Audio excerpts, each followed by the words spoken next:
मेरे सभी श्रोतागणों को नमस्कार। आज मैं महाभागवत देवी पुराण 9वां अध्याय शुरू करती हूँ। कोई गलती हो तो क्षमा और सबको राम राम। इस अध्याय में सती का पिता के घर पहुँचना, माता प्रसूति द्वारा सती का सत्कार करना तथा यज्ञ विध्वंस से भयंकर सौपन को सुनना, दक्ष द्वारा शिव की निंदा, क्रुद्ध स्त्री द्वारा छाया सती का प्रादुर्भाव और उसे यज्ञ नष्ट करने की आज्ञा देकर अंतर्ध्यान हो जाना, छाया सती का यज्ञ कुंड में प्रवेश का वर्णन है। श्री महादेव जी बोले, इसके बाद सुंदर वक्ष स्थल तथा खुले हुए केशों वाली दक्ष पुत्री भगवती स्त्री रथ से उतरकर शीघ्रतापूर्वक अपनी माता के पास चली गई। अपनी पुत्री को बहुत दिनों बाद आया देखकर दक्ष पत्नी प्रसूति उन्हें गोद में लेकर वस्त्र से उसका मुख कमल पोंछने लगी और बार बार उनका मुख चूमती हुई रो रो कर कहने लगी, माता, सर्वदेवेश्वर सदाशिव को पति रूप में प्राप्त करके आप सोचने योग्य नहीं रह गई और आप हम लोगों को शोक रूपी महासागर में छोड़कर चली गई। आप अत्यंत श्रेष्ठ तीनों लोकों की माता तथा आदि शक्ति हैं। यह मेरा महान भाग्य है कि आप साक्षात भागवती मेरे गर्भ से उत्पन्न हुई है। सती, मेरे घर में कृपा पूर्वक उपस्थित हुई आपको जो मैं देख रही हूँ, इससे बहुत दिनों से विद्यमान मेरा शोक आज दूर हो गया। आपके दुर्बुद्धि पिता भी परम शिव को न जानकर उनसे विशेष द्वेष भाव रखते हुए मोहवश महान यज्ञ कर रहे हैं। हमारे तथा विद्वान मुनियों के द्वारा अनेक तरह से कहे जाने पर भी इन्होंने न तो आपको और न ही परमेश्वर शिव को बुलाया। सती बोली, सभी देवताओं के देवता यजेश्वर भगवान शिव का अपमान करके मेरे पिता समस्त देवताओं के साथ यज्ञ कर रहे हैं। कोई कुछ भी माने, किंतु मेरा तो ऐसा निश्चय है कि इस यज्ञ की समाप्ति निर्विघ्न नहीं हो सकेगी। प्रसूति बोली, प्रसूति मतलब उनकी सती की माँ, मैंने रात में जो अत्यधिक भयानक, दारुण तथा अत्यंत रोमांचक सौपन देखा है उसे सुनो। उस महायज्ञ में जहाँ दक्ष प्रजापति देवताओं के साथ स्थित थे, वहाँ कोई देवी महेश्वरी अचानक आ गई। वे महान मेघों की कांति के समान श्यान वर्ण वाली थी। उनके बाल खुले हुए थे, वे दिगंबर थी। उनकी 4 भुजाएं थी। वे अट्टहास कर रही थी, मतलब जोर से हंस रही थी, और जज अल्पयान 3 नेत्रों से प्रकाशित थी।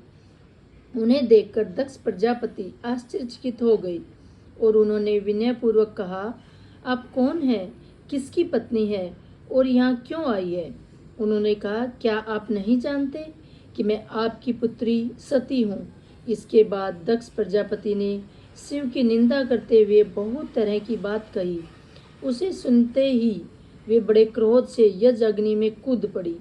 इसके बाद भयानक कर्म करने वाले तथा भीषण आकार वाले करोड़ों प्रथम गण क्षण भर में ही वहां उपस्थित हो गए और फिर कालांतक यमराज के समान महान उग्र कार्य करने वाला कोई महान पुरुष भी वहां आ गया।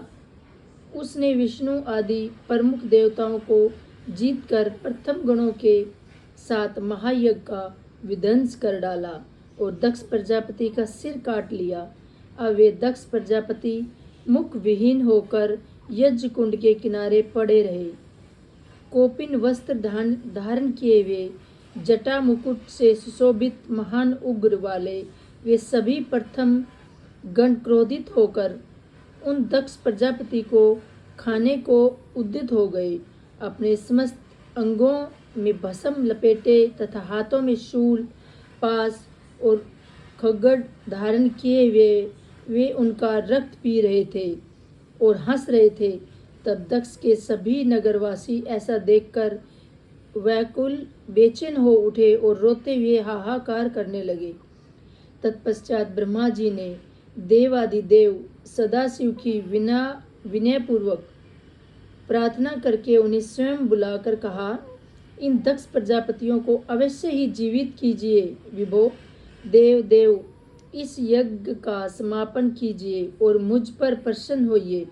उनकी वह बात सुनकर शिव की निंदा किए जाने के कारण एक बकरे का सिर जोड़कर भगवान शिव ने दक्ष को जीवित कर दिया।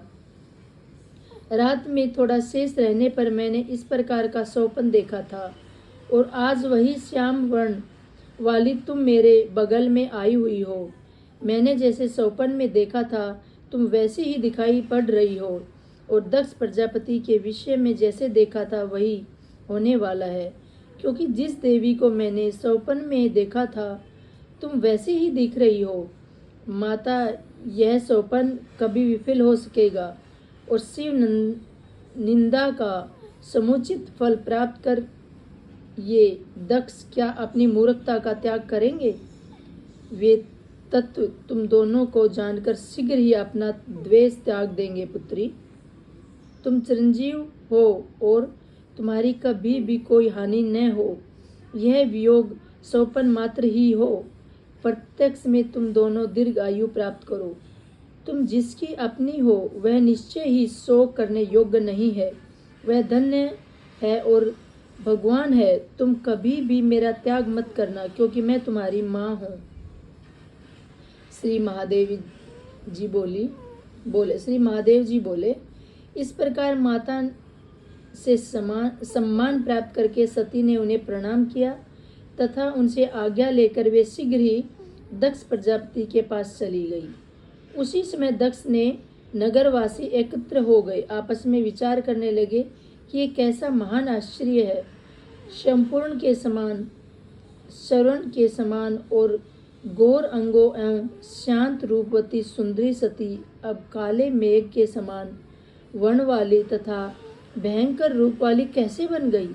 उनके बाल खुले हुए हैं, वे भयानक दांतों से युक्त है, क्रोध के मारे उनकी आंखें लाल लाल हो गई है, उन्हें व्याघ्र चर्म धारण कर रखा है और ये 4 पराक्रमी भुजाओं से युक्त है।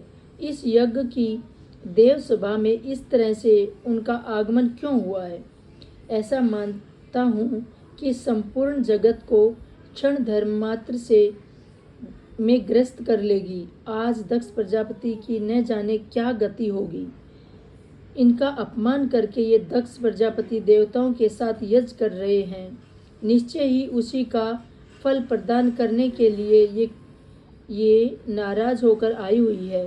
संहार के समय जो ब्रह्मा तथा विष्णु का भी नाश कर देती है, वे ही ये यदि यज्ञ नष्ट कर दे तो विष्णु भी क्या कर सकेंगे।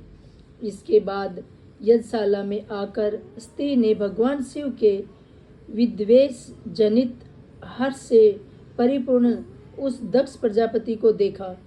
उन सती को देखते ही हव्य के भोक्ता देवता, ऋषि, बृहस्पति तथा अन्य देवता भी भय से कांपने लगे। सभी देवता तथा महात्मा गण अपना अपना कार्य छोड़कर पट पर अंकित चित्र की भांति स्थिर दृष्टि से उस पर पराशक्ति को देखने लगे। कुछ देवताओं ने दक्ष के भय से उस सहंकारिणी भगवती काली को प्रत्यक्ष प्रणाम किया। तत्पश्चात दक्ष प्रजापति ने पूर्ववत स्थिति वाले उन लोगों को देखकर सभी दिशाओं में दृष्टि करते हुए चारों ओर देखा। तदंतर दक्ष प्रजापति ने क्रोध से दीप्त नेत्रों वाली, खुले बाल वाली, वस्त्र रहित तथा काले धुएं से निर्मित अंजन समूह की कांति वाली उन भगवती काली को देखा। दक्ष बोले, तुम कौन हो, किसकी पुत्री हो तथा किसकी पत्नी हो? इस तरह निर्जल होकर यहाँ क्यों आई हो? तुम तो सती की तरह दिखाई पड़ रही हो। पुत्री, क्या तुम मेरी पुत्री स्त्री हो तो शिव के घर यहाँ आई हो? स्त्री बोली, पिताजी, क्या आप अपनी इस पुत्री स्त्री को नहीं पहचानते? आप मेरे पिता हैं और मैं आपकी पुत्री हूँ। आप पिता को मैं प्रणाम करती हूँ। दक्ष बोले, माता सती, आप इस तरह कृष्ण वर्ण की कैसे हो गई? आप तो पहले मेरे घर में स्वर्ण के समान, सोने के समान गौर अंगों वाली थी। आपकी कांति शरतकालीन चंद्रमा के समान थी और आप दिव्य वस्त्र धारण किए रहती थी। वहाँ आप निवस्त्र होकर मेरी सभा में क्यों आई हुई हो? आप इस तरह खुले बालों तथा भयानक नेत्रों वाली क्यों हो गई है? क्या अयोगपति पाने के कारण आप इस दशा को प्राप्त हैं? मैंने अपने यज्ञ महोत्सव में तुम्हें नहीं बुलाया। इसका कारण तुम्हारा शिव पत्नी होना है, न कि तुम्हारे प्रति हमारे स्नेह आदि का अभाव। तुमने अच्छा किया जो स्वयं ही यहाँ चली आई। तुम्हारे लिए वस्त्र आभूषण आदि रखे हुए हैं, वह सब तुम ले लो। तरलोक सुंदरी पुत्री सती, तुम मेरे प्राण के समान प्रिय हो। सुंदर नेत्रों वाली अयोग्य शंकर को पति के रूप में पाकर तुम बहुत ही दुखित हो। सॉरी। शिव के प्रति दक्ष के द्वारा कहा गया यह निंदा से परिपूर्ण वचन सुनकर क्रोध से प्रज्वलित समस्त अंगों वाली वे सती सोचने लगी कि मैं मात्र आधे क्षण में सभी देवताओं एवं यज्ञ सहित अपने पिता को जलाकर राख कर सकती हूँ, किंतु पितृ हत्या के भय से वैसा नहीं करूँगी, अपितु देवताओं के सहित इन्हें मोहित कर दे रही हूँ। इस प्रकार मन में विचार करने के लिए उन दक्ष पुत्री सती ने क्षण भर में अपने ही रुमाल रूप वाली एक छाया सती की रचना कर दी। तब सती ने उस छाया सती से कहा, मेरी बात पर ध्यान दो, तुम मेरा एक काम कर दो, इस यज्ञ का विध्वंस कर डालो। सुलोचने मेरे पिता के साथ बहुत प्रकार की बातें करके तथा उनके मुख से शिव के प्रति अपमानजनक वाक्य सुनकर क्रोध से प्रज्वलित शरीर वाली तुम यज्ञाग्नि में प्रवेश कर जाना। मैं इनकी पुत्री हूँ, इसी से गर्वित होकर यह दक्ष शिव का निंदा कर रहे हैं। इसलिए तुम शीघ्र ही दक्ष के उस गर्व को चूर चूर कर दो। यज्ञाग्नि में तुम्हारे प्रविष्ट होने की बात सुनकर शोक में संतप्त हृदय वाले भगवान महेश्वर यहाँ निश्चिंत रूप से आएंगे और सभी देवताओं तथा यज्ञ की रक्षा करने में संलग्न विष्णु को पराजित करके